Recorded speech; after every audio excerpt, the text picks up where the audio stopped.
So hey there folks, Mr. Finley here, and we're going to talk today about what makes great theater. You're going to be creating a lot of theater this year in class. You'll be seeing theater and performances outside of that, but it's really important to figure out what makes it good so that we can make theater that is good ourselves. Theater is one of those things that can cause a really deep emotional response in the audience. When we go see a movie, we may say, oh, I hated that movie, or I loved that movie. That's kind of amazing. Rarely does one say, oh, I loved that math problem, or oh, that biology lesson really terrified me. Sometimes it happens, but something to do with the arts really gets at our emotions. Theater, film, television, all of those things can tap into our emotions pretty directly. So we want to figure out why. We are used to saying, oh, that movie was good, or that movie was bad.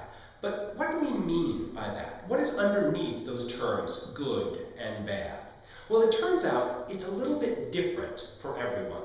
And there's a big fancy term for it, which I will give you.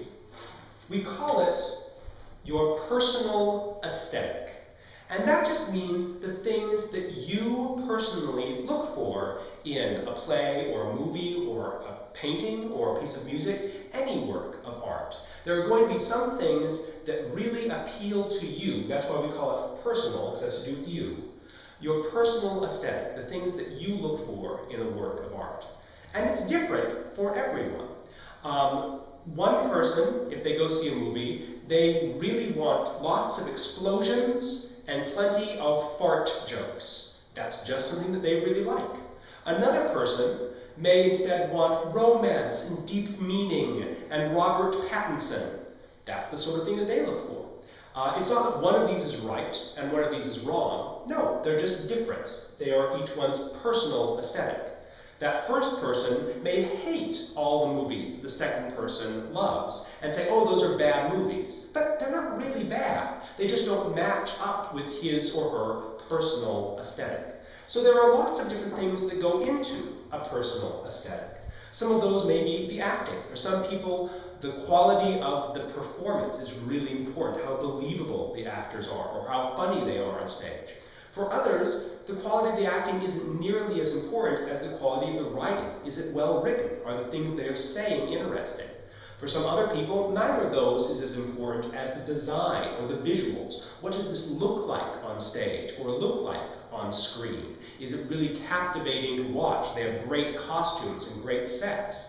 There are lots of different things. Some people are really into comedy and don't really have a lot of time for drama. Other people like deep, serious drama and think comedy is stupid and silly.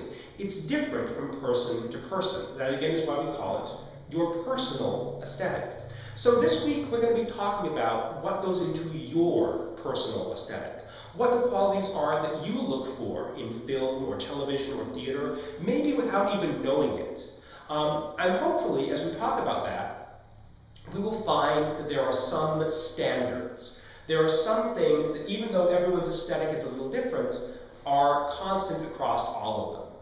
And that those are things we can point to and say, yes, a piece of theater is good if it has this, because it shows up in pretty much all of our personal aesthetics. For example, we might say, yeah, we probably want all our actors to be memorized, so they don't stand there on stage with awkward pauses as they try to remember what they're going to say next, or just sort of babble on. Pretty much everyone may agree that that's a standard they want in performance. Or they may all agree that, yes, we probably don't want the sets to look like they were made by a third grader and held together with, duct tape.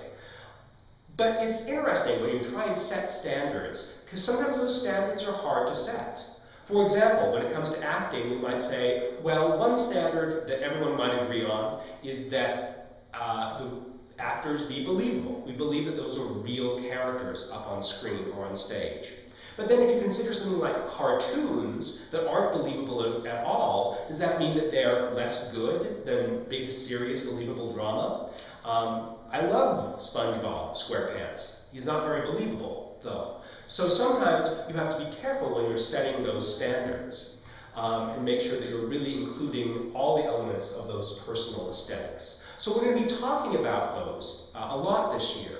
Because one of the things that lets us do is to look at other pieces of theater, as well as the theater we create, and say, how can we make it better? Instead of just saying, well, it's good, or well, it's bad, this gives us very specific things that we can say, well, if we change this, or change that, or if they had done it this way or that way, it would have been perhaps closer to my ideal that I have in my personal aesthetic.